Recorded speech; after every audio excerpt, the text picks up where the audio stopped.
નમસ્કાર, હું છું પ્રિયંકા. તમે જોઈ રહ્યા છો સિટી કવરેજ ન્યૂઝ. આજના મુખ્ય સમાચાર.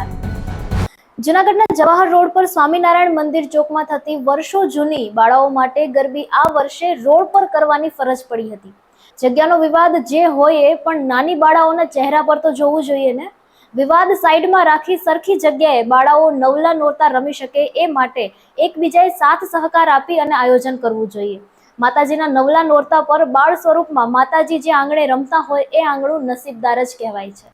ગુનો કરવાના ઈરાદે જવાહર રોડ ઉપર પ્યાસા પાનની સામેની ગલીમાં પિસ્તોલ લઈને ઉભેલા ઈસમને જૂનાગઢ એલસીબીએ દબોચી લીધો હતો. એલસીબી પીઆઈ કૃણાલ પટેલે અને સ્ટાફે આરોપી વિશાલ કિશોર માંડવિયા પાસેથી દેશી હાથ બનાવટની પિસ્તોલ કિંમત ₹25,000, જીવતા કાર્ટેસ નંગ 3 કિંમત 300 મળી કુલ ₹25,300નો મુદ્દામાલ કબજે કરી અને ધોરણસરની કાર્યવાહી હાથ ધરી છે. નવલી નવરાત્રીનો પ્રારંભ થઈ ગયો છે. પ્રથમ દિવસે જ પાર્ટી પ્લોટના પ્લોટ ટૂંકા પડે એટલા ખેલૈયાઓ રાસની રમઝટ કરવા માટે મેદાન ઉપર ઉતરી પડ્યા હતા. દરમિયાન જૂનાગઢમાં શ્રી ખોડલધામ નવરાત્રી મહોત્સવ 2025ની ઉજવણી કરવામાં આવી રહી છે. ઉજવણીની વિગત આપતા ભાવેશભાઈ વેકરિયાએ જણાવ્યું હતું કે ગરબાના કેમ્પસનો 1.5 કરોડનો વીમો છે, 20 વીઘાનું વિશાળ પાર્કિંગ છે, દર 10 ફૂટે મિનરલ વોટરના સ્ટોલ છે, મફત પંક્ચરની સેવા છે.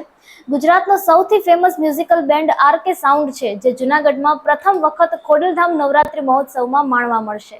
જૂનાગઢના ઝાંઝરડા રોડ વિસ્તારમાં આવેલ હરિઓમ નગરની બાજુમાં ગોકુલધામ 2 સોસાયટી આવેલ છે. નવરાત્રીની વિગત આપતા ગોકુલધામ 2 સોસાયટીના પ્રમુખ કાંતિભાઈ ઝાંઝરુકિયાએ જણાવ્યું હતું કે અહીં છેલ્લા 6 વર્ષથી ગોકુલધામ નવરાત્રી મહોત્સવની ઉજવણી કરાઈ છે. હાલમાં 60થી વધુ નાની દીકરીઓ રાસની રમઝટ બોલાવે છે. ઉપરાંત મહારાસમાં 120થી વધુ બહેનો રાસ રમે છે. રમો રાસ અને મેળવો પુરસ્કાર હેઠળ રાસ રમનારી દરેક બહેનોને પ્રોત્સાહિત કરવામાં આવે છે. સાથે જ સ્વસ્થ ભારતની થીમ ઉપર બહેનોને ગર્ભાશયના કેન્સરની રસી માત્ર ₹1100માં આપવામાં આવે છે. જૂનાગઢમાં મોડી રાત્રિ સુધી ખુદ એસપી અને ડીવાયએસપી દ્વારા ચેકિંગ. જૂનાગઢમાં ગઈકાલથી નવલી નવરાત્રીનો પ્રારંભ થયો છે. નવરાત્રી દરમિયાન કોઈ અનિચ્છનીય બનાવ બનવા ન પામે તે માટે પોલીસ તંત્ર સતર્ક થઈ ગયું છે. ખાસ કરીને ઝાંઝરડા ચોકડી આજુબાજુના વિસ્તારોમાં આવેલા પાર્ટી પ્લોટમાં ગરબી થતી હોય છે, ત્યારે ખુદ એસપી સુબોધ ઓડેદરા અને ડીવાયએસપી હિતેશ ધાંધલિયાએ પોલીસ સ્ટાફ સાથે રહીને મોડી રાત સુધી ચેકિંગ હાથ ધર્યું હતું, જેથી ગરબીમાંથી છૂટ્યા બાદ ઘરે જતી વખતે સામાન્ય નાગરિક અને મહિલાઓને કોઈ હેરાનગતિ ન થાય. કોઈ અસામાજિક તત્વો મોડી રાતનો ગેરલાભ ઉઠાવી અને હેરાનગતિ ન કરે અને શહેરીજનો નિર્ભય બનીને નવરાત્રી મહોત્સવ ઉજવી શકે તે માટે ચાપતો પોલીસ બંદોબસ્ત ગોઠવી અને પેટ્રોલિંગ કરાયું હતું. ફ્રેન્ડ્સ મ્યુઝિકલ ગ્રુપ જૂનાગઢનું એકમાત્ર મ્યુઝિકલ ગ્રુપ છે જે દર મહિને જૂનાગઢની જનતાને ફ્રીમાં સંગીતનો કાર્યક્રમ આપે છે. દરમિયાન શ્રી નાથડિયા ઉનેવાડ બ્રહ્મ સમાજ ટ્રસ્ટની વાડીમાં ફ્રેન્ડ્સ મ્યુઝિકલ ગ્રુપ દ્વારા ગીત સંગીતનો કાર્યક્રમ યોજાયો હતો. આ કાર્યક્રમમાં 18 કલાકારોએ નોનસ્ટોપ 65 ગીતો રજૂ કર્યા હતા. સંગીત રોગ પ્રતિકારક શક્તિ વધારે છે અને દુનિયાની ચિંતાને દૂર કરે છે તેમ જિગ્નેશ કડેચાએ જણાવ્યું હતું. નવરાત્રીના પહેલા નોરતે જીએસટી રેટમાં ઘટાડા સાથે અનેક ચીજ વસ્તુઓની કિંમતમાં ઘટાડો નોંધાયો છે.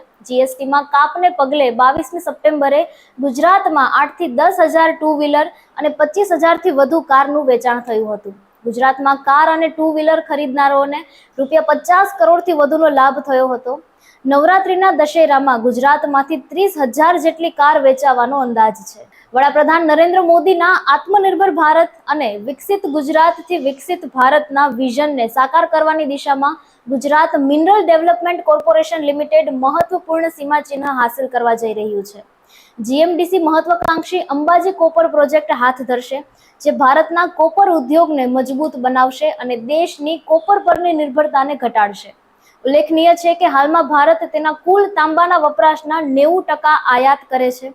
અંબાજી કોપર પ્રોજેક્ટમાં માઇનિંગ અને પ્રોસેસિંગની ઇન્ટિગ્રેટેડ સિસ્ટમ હશે, જે વ્યાપક ઉત્પાદન અને મજબૂત પુરવઠો સુનિશ્ચિત કરશે. સિટી કવરેજ ન્યૂઝના ડેઇલી અપડેટ માટે અમારી ચેનલને લાઇક કરો, શેર કરો અને સબસ્ક્રાઇબ કરો. આવતીકાલે મળીશું ફરી નવા સમાચારો સાથે. City coverage news Junagadh.